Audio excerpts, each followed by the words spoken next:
Ryan Day doesn't have a running backs coach, but he does have a plan for special teams, and he doesn't have a special teams coordinator the way he did the last few years. But today, Tuesday, at the Woody Hayes Athletic Center, as Ohio State returned back to practice, he was asked, how exactly are you splitting these up? Because you haven't given that title to anyone. As we speculated after the firing of Parker Fleming, whether they would hire a full-time special teams coordinator, whether they would give that title to someone else on staff.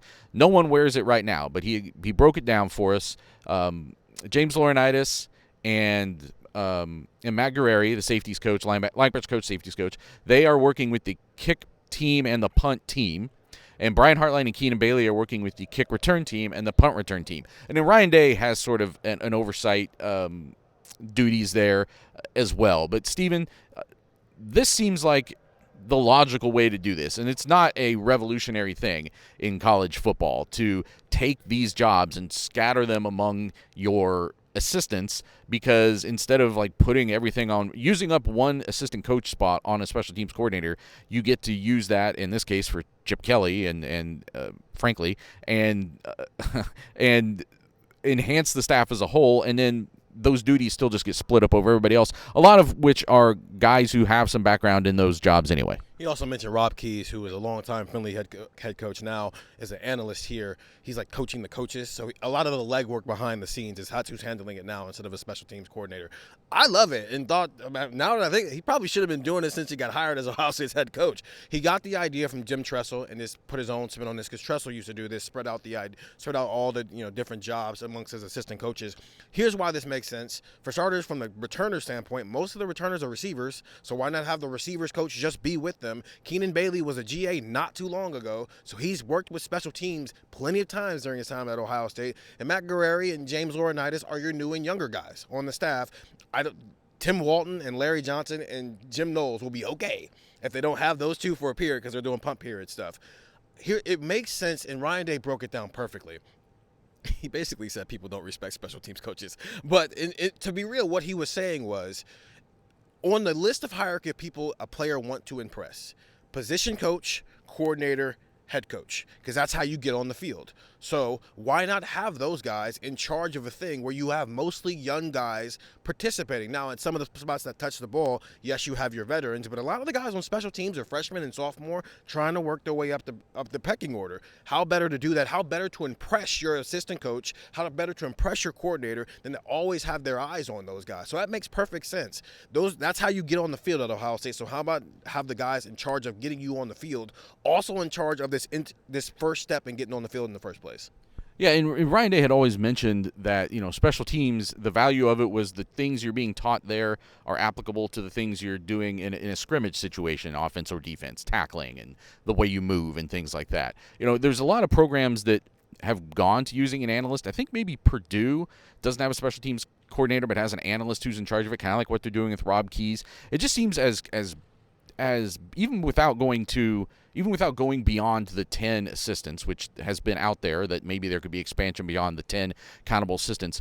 There's enough analysts, there are enough program assistants out there right now that I agree with Steven. Like, this was long overdue, and it's not just today that we decided it was long overdue. Like, we've been kind of beating the drum for a couple of years that they needed to reshuffle the staff as it related to special teams and get more out of the staff as a whole. But it just seems, especially as you see new guys kind of just added on at different layers around the program, this seems like a common sense way to handle this situation. Well, yeah, I mean, Steven said the players can impress the coaches. I also think it goes the other way, where who knows you better than the dude who might have recruited you for 4 years? They go for leading back to in high school. Now you're in the program for 2 years. I mean, Brian Hartline knows these dudes, and I mean, Matt Guerrieri's new, but he's going to get to know these dudes, and you're going to have all of these guys kind of come through. You are going to know them from the time that they're 15, 16 years old, when they're sophomores and juniors in high school, to when they get to Ohio State. Like, they know what they do best. They know what they do well and what they don't do well, and you can put them in advantageous positions, because I'm not saying a special teams coordinator maybe wouldn't know what a player does well and doesn't do well, although maybe some people would have some complaints about last year's special teams with Ohio State. But you can have different things that all right, this guy, really great tackler, great speed, where can we put him? Or this guy's a really great tackler, not as fast, where can he go on kickoff team or punt team or whatever? Like, there are different little things that you can kind of map out. Okay, this guy would do really well in this role, this guy in this role, this guy in this role. You can map it out a little bit more, and it's much more individualized. And I think that that's probably the word here that I'm kind of keying on. It's individualized coaching, and it's an individualized special teams unit, because you have two coaches kind of running it, right? You have two coaches running the punt and the kickoff, and then you have two coaches running the kick return and the punt return. So you just get a lot more individualized. Hey, Hartline's going to handle the guys that are returning the ball. You probably can guess that Keenan Bailey's going to handle the tight ends and like the, maybe the H-back type guys that are going to be in that up-back type role. And you can do the same thing on punt and kick return. So I just think it makes a lot of sense from a lot of different areas. And having coaches that are with these guys every single day, forget trying to impress the coaches, forget everything like that. Having the coaches that know these guys and study them every single day, that's going to help a lot too. Obviously people complained about special teams last year, and with good reason. And you don't have accountability was definitely a topic of conversation when it came to special teams last year. You had one guy at the top of that org chart for that group, and they took a lot of abuse. And at the end, and I was the one arguing like, well, actually, this is Ryan Day's fault in the beginning because that's how he set the staff up.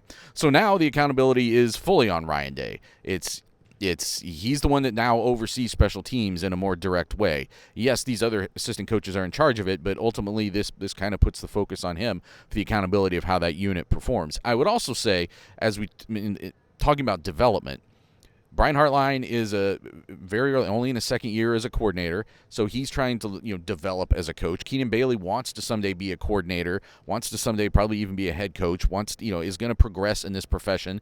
This is an opportunity for some of these coaches to take on some different duties, get out of their comfort zone probably a little bit, and develop as coaches. I don't think that's a nothing thing. I think you're trying to build your staff and grow everybody's skills along the way. And spring especially is a good time to do those sorts of things. So that's what we're seeing unfold. We actually didn't get to watch it today, but hopefully we'll get to watch again soon. And when we do, get the text 614-350-3315 because we will be sending those texts out from everything we see and hear around the Woody from cleveland.com.